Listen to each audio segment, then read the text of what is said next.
capitalism is so great, why does it need to be bailed out by socialism every 4 to 7 years? If capitalism is a human nature, why does it require a militarized police state and legal enforcement? Why do we need an armed enforcement of human nature? If capitalism is meritocratic, why is most wealth inherited? If capitalism is meritocratic, why are most millionaires and billionaires white? If capitalism is society, then why has it only existed for hundreds of years? If capitalism is the free market, then why does it require a tacit government insurance policy to bail it out of its own insolvency? If capitalism rewards hard work, then why are the hardest working people living paycheck to paycheck? If capitalism lifts hundreds of millions out of poverty, then why, oh why, are those hundreds of millions of people Chinese, under the direction of the Communist Party? If capitalism innovates, then why do those innovations come from government funding?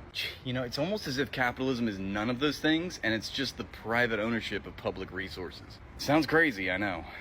And this is why the poor have to die. An economy of exploitation should be abolished. Guys, can we just vote? No! You see, you guys agree with each other. You're the same thing. Well, what are we gonna do? Fascists are in power.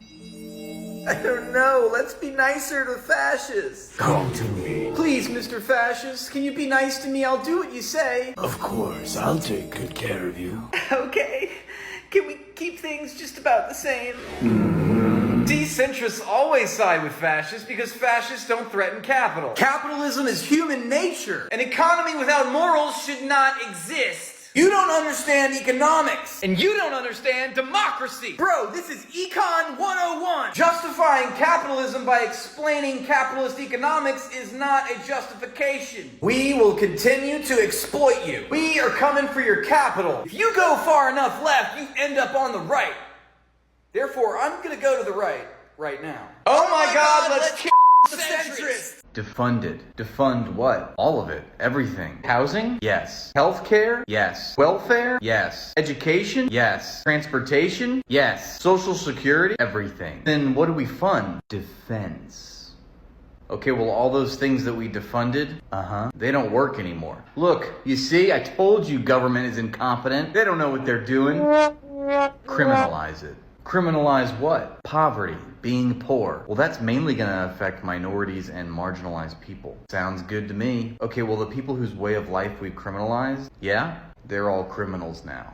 You see, we told you they were violent scum. Put them away. Let's keep expanding to the east. Expand what? NATO. Well, we promised Russia we weren't gonna move even so far as an inch to the east. Yeah, but I need those markets. They're probably gonna perceive this as a threat, and it's gonna lead to destability in the region and maybe even a war. Perfect. Okay, well, it led to war. Russia finally attacked. You see, we told you Russia was evil, violent scum. How dare you talk bad about capitalism, sir? Capitalism created Beyonce. And not just her, I can name 2 other black people that it helped. If capitalism bad, then why Jay-Z? Do you honestly believe that Dr. Dre and Jay-Z could have been so successful if the political economy didn't huddle them into projects, force them to be poor, uneducated, and slanging crack rock in order to sustain a living? That's right, add that to the list of capitalist success. Gangster rap. Sure, I'm a working class member of society, but I love to defend billionaires online. It's working out great for me. Capitalism gave Beyonce her musical talent, thank you very much. Take that, racism. And people want to say racism is systemic. Jay-Z much? Yes, those 1 or 2 outlier success stories completely validates the whole political economy that we live in. Never mind all those millions and millions of black people that are living in squalor. What about Dr. Dre, home slice? Checkmate, lib. A better question is, why is the employee facing the backlash an institutional imperative in capitalism? Why is it that no matter which way you slice it or dice it, the workers are the ones that get fucked over? Why is it always labor that gets undermined? Why is it that a company can afford everything under the sun except for the cost of labor? People need to understand the problems of society are institutional and systemic. No individual is going to solve the issue. See, I don't like this question because you're once again placing the onus and the responsibility back onto individual consumers as if they have an option. And for us to simply voice our dissent for the system must mean that we are also implicating and victimizing the working class, which we are a part of. We are calling attention to the crimes of the corporate class. Yes, ask yourself, why is it that the employee always faces the backlash? Because it's legally mandated to be this way. Who materially has power in this situation? Who's running the show? Who makes the decisions? Who is in control of the institutions that govern public life? Is it individual consumers or is it corporations? We're not telling people not to tip. We're trying to dismantle the political economy of capitalism. We are holding the corporate class responsible. No one else. We are understanding the class-based society that we are living in, and we are not punching left or right or down. We're punching up, and we need to punch up together as a class. There's one side in this vicious class war that is completely class conscious and completely organized, and that is the business class. And until we learn to organize, until we learn to fight these institutions with institutions of our own, we're going to continue to get it in the neck. Capitalism lifts millions out of poverty. Yeah, they were Chinese and they did it despite the US-dominated global finance system. Where'd you get that? Some Chinese website? The World Bank? They did that because they embraced capitalism. They opposed ideologically, socially, politically, and morally the idea of private enterprise. That's authoritarian capitalism. It's the Communist Party of China attempting to institute socialism in the context of nation states and a global finance system dominated by Western private capital.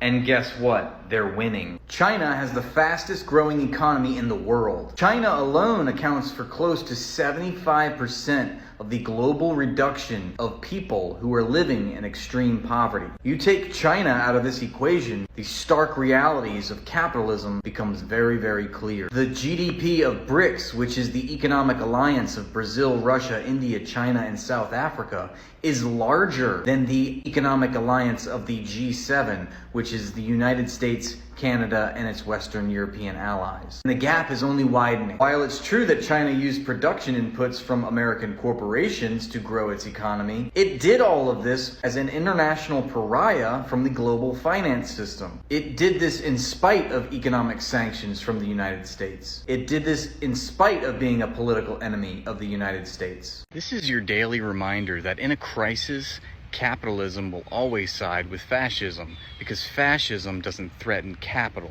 Liberals will always make excuses for fascism, which predictably enables fascism to consolidate power. Socialism, communism, and anarchism are the only ideologies which rightly oppose fascism and capitalism. We are gonna exploit most of everyone, especially those that work. Well, we workers are not gonna take that. We are going to seize the means of production and make the workplace more democratic. We believe that a society should be based on the principle of to each according to their need and from each according to their ability. We will violently ensure that capitalism stays in power, and we will anyone that does not go along with our program. I think we should hear both sides. Why is it easier to believe that 300 million Americans are lazy rather than just 400 Americans are greedy? How does this person not realize that the lazy people that he's referring to are people like Wall Street bankers and venture capitalists and private equity firms, and not regular working class people like himself?